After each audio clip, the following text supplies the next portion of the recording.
And we are back with the market update. I'm Alice Kluge. Yes, hello. I did not die. I'm still here. Yeah, things have been busy. So, in the words of a teenager on Maury Povich, I do what I want. Okay. Yes, I'm old. And yeah, I should put that down. We're doing water in a wine glass because according to Harvard, it tricks my brain into thinking I'm a pretty special person. So I'm going to do special things. So who knows, but it feels like we're having wine at 11:48 a.m. and it feels great. It feels fantastic. So, anyways, let's get into the numbers and the sales of the Victoria real estate market and we shall see how things are going. Let's go. First, let's start off with, of course, the sales and the stats. But I want to preface this. I might do a funny cover for this video because, once again, I feel like there are a lot of doom and gloom videos out there, and I was trying to be more doomy and gloomy, and I couldn't find it. So I might do a video cover like, we'll see. So let's look at Victoria's sales. So basically, we had 643 sales go through in the month of April, and that was up from 642 sales last year. So we literally basically had the almost identical amount of sales from last April. So not the crash people are thinking about. Looking at new listings, we had 1,740 new listings come to the market, and that was up 6.8%.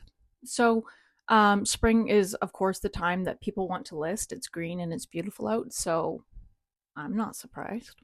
And for active listings, we had 3,710 active listings at the end of April. So that was up 8.29%. For months of inventory, the sales to new listings ratio is 36%. And for active listings, as far as months of inventory to sell through those, we're at 5.8 months, which is actually, it feels high because if I looked up other areas, like Barrie, Ontario is very slow right now, and it was at like 7 months. So we've actually been at this ratio before. So with all, as I said, all the doom and gloom out there, you'd think it'd be like 10 months of inventory. It's not. We've had 5.8 months of inventory before. Actually, I will put up a chart. So you can see I've circled the areas where there is actually similar levels of inventory, which would mainly be in 2019. With that amount of inventory, it is leaning into a buyer's market for sure. But it's not as drastic as other areas, I would say. I've seen a lot of news reports about Ontario continuing. This has been since like last year, but I'm not seeing the level of devastation on Vancouver Island. But the inventory is high, but it's been here before. As I said, 2019, it was very similar. So I'm not shocked. It's not world ending, so take it with a grain of salt when people talk about the market crash. So let's push on to single family homes in the Victoria core. So sales were actually down year over year in April. So it was down 1.2% for sales. So a little bit slower. Also, the benchmark price for single family homes was down 1.2%, and that was 1.339 million for the benchmark home price, Victoria core. The average was 1.369. Yeah, and that was down 1.9% year over year. So house is a little bit slower. They were really rallying up in the end of the year and January, February, but now they're a little bit slower, which is surprising for spring. And moving along to condos in the Victoria core, we had an increase in sales, actually. They increased 5.9% in their sales volume. And if you've been watching for a while, you know that condos have been suffering in their sales volume for months and months and months. So that's nice to see improvements. So it's fantastic. The benchmark condo price is $558K, and that was up, no, it was down by 0.8%. So the average was actually up. The average was at 644K, and it was up 6.8%. It seemed really high. So condos are improving. The only other thing I noted was townhouse sales last month were pretty low. They were down 11%, but it could just be a seasonal dip. I don't know. And on April 29th, the Bank of Canada did their rate announcement, and they announced that they were keeping it the same. So we're at 2.25% with Bank of Canada.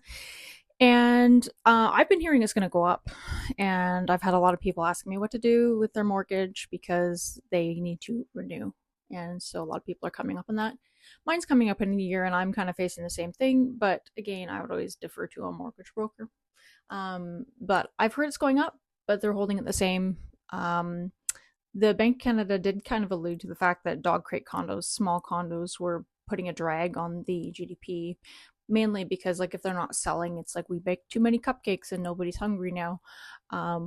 We're not building any more ones. We're not baking any more cupcakes, so that affects the economy, right? If you're not building, you're not paying laborers, you're not buying materials, so that is a drag on the economy, according to Bank of Canada. So essentially, it's at a kind of wait and see standpoint with Bank of Canada, and the next rate announcement is June 10th, I believe.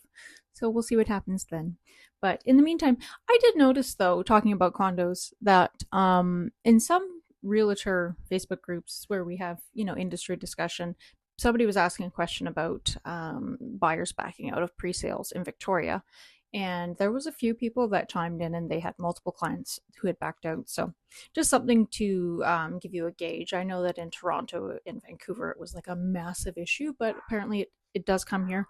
As I said, I don't have a lot of clients that have bought pre-sales because I'm not a fan of buying and waiting to see where the economy is going. So it's not a popular demographic for me. And looking in other news, if you're reading the news, you might come across articles talking about delinquencies on mortgages with high income earners or high amounts of mortgages. So, for example, CMHC put out a study that was stating that mortgages of 850,000 plus, so large mortgages, were defaulting at a rate of 2 times the amount of small mortgages, so 200K or less. So normally what you see is mortgages of 200,000 or less, they have actually the higher delinquency rate in general. They default more because it's a buyer who has one income. Say they just work a normal job, and if they lose their job, they can default because of unfortunate circumstances.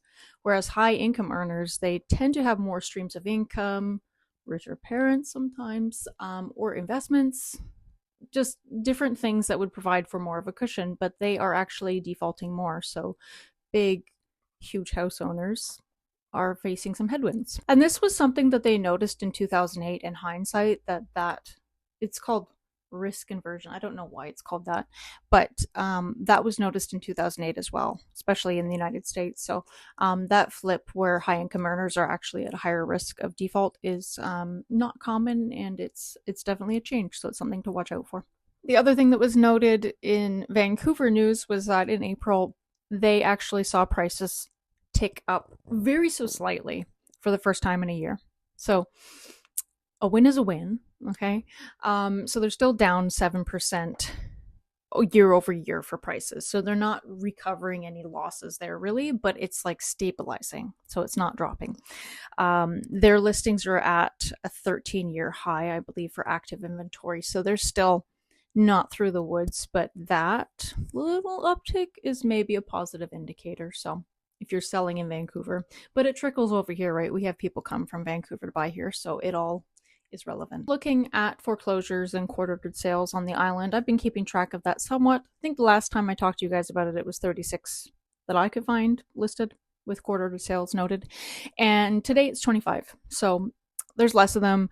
I've shown quite a few of them to clients, and a lot of them are monster mansions that people obviously got in too deep on. And it's sad, but like I'm talking really fancy houses, like obscene, and you don't need that much luxury. Other than that, I've seen some developer lots that have been going up for sale. Like they obviously were going to develop it and it just didn't work out, or somebody trying to build a new house and make a profit there, and it's gone belly up. So that's what I'm seeing on the island as far as foreclosures. And in that vein of foreclosures, just in general, if you look up articles from Stats Canada, they're talking about how we had just an absolute surge of businesses closing in January. We have some of the fewest businesses open right now, I think since the past 2 years, and a lot of them were transport and warehouse, which is probably shaking out from the pandemic boom, but still businesses have been suffering. Household debt has started to climb again, so you're seeing a lot of people taking out HELOCs, stuff like that. And again, as I said, people refinancing their mortgages, it would have an effect on people's bottom line month to month. For example, I have a family friend who refinanced after they bought their place in 2020, so it came up for renewal, and at today's rates, they have, I think, an extra $600 bi-weekly. So that gives you an idea. It's not a soft jump. And looking forward into the market to come for 2026, we did have a prediction published by the chief economist of BCREA, the BC Real Estate Association. His name's Brendan Ogmanson, and he predicted that the housing sales would fall by, I want to say 2.1% for 2026, and that prices could cool a further 1.4%. And that's across BC, so it's not just Victoria, but you can kind of see that it's predicted to remain slow, and we're not probably going to have a breakout year, according to their predictions. And now on to my favorite part. We are done with my notes. What am I seeing, hearing, noting in the market? It's busy. So all these stats say, it's stagnant, home sales are slower, yada, yada. I'm noticing that it's busy. Okay. So last spring, I did not notice as much activity. This spring, I have shown multiple houses to people, and every single house that I've shown has ended up getting either an offer right away or multiple offers right away. And I'm starting to see sellers hold off on offers again. So am I just showing a very popular demographic? Perhaps. I'm also shopping for myself, and every property that I'm interested in either gets an offer like the day after I view it, or like 6 offers if they're holding off on offers. So for example, any open houses that I've done, here's my metric, is I like to have privacy between people visiting. I'm an introvert. I'm like, okay, I just talk to those strangers. Okay, give me like 10 minutes. And I didn't get any 10 minutes in between. I didn't get any time in between to sit and eat candy or anything. I'm like person after person after person. And that is unusual, even in just a normal kind of market. But in a slow market, absolutely not. So there's definitely buyers out there looking, despite what people say. I know there are.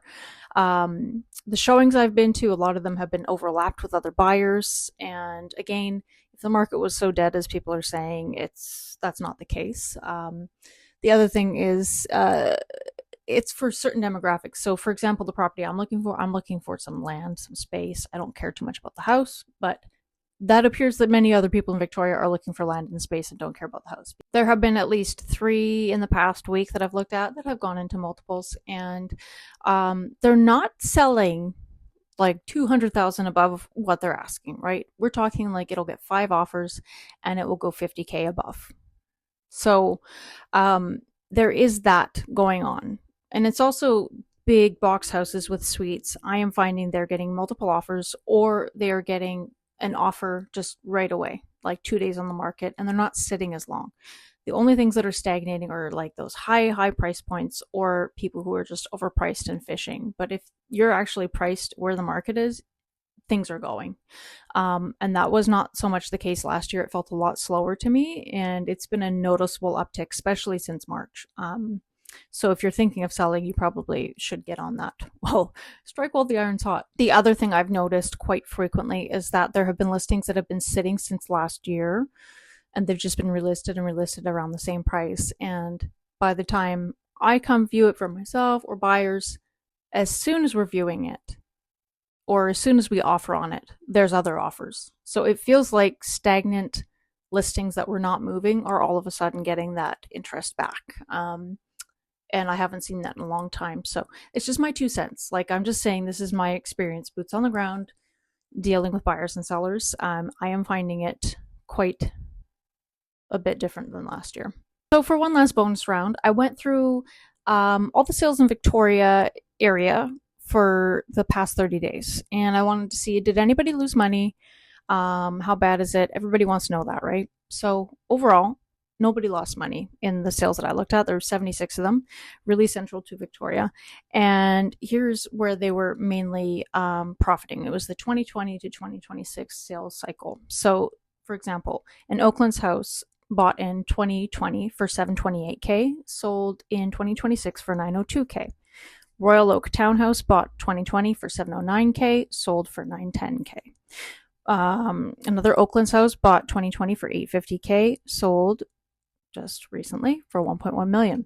So many of them were either never sold, they're newer builds. A lot of new builds were selling, or They are selling 2019, 2020, 2021, and they're all clearing. They're not losing money. So, of course, that's just a little selection of sales, but that just goes to show you, like, if I'm just kind of looking around, it's not like it's a bloodbath everywhere. Like it's being made out on YouTube with all the thumbnails with flames in the background and burning houses. Okay, so the only ones that kind of came close to not breaking even were condos, like one bed or studio condos. Some of them, they're just breaking even. They're probably not even paying for the commissions of the sales. But those were the only ones. Houses, townhouses, things like that. As long as they're not purchased at the height of 2022 and selling now, most people are okay. So, just to give examples, like I'm just kind of giving you a sense of what's going on. I'm not trying to paint any picture, but this is just what I'm seeing. So when I'm searching through listings, I'm not seeing everybody losing money every single time. It's a very specific timeline of when somebody purchased versus if they're selling now, that if they're losing money or not, and that's 2022 people. So, anyways, that's what I've got for now, and I hope that's helpful. I don't know, I wish that I could find something more dramatic to make it more clickbaity, but that's my impression of the market, and I'm finding it quite solid. So that's where I'm at. You might ask another realtor, and they might have a different story. So I don't know.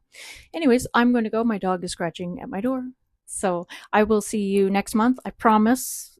We're off spring break, and we'll talk about how it goes in May. Okay? Bye. What do I have to say?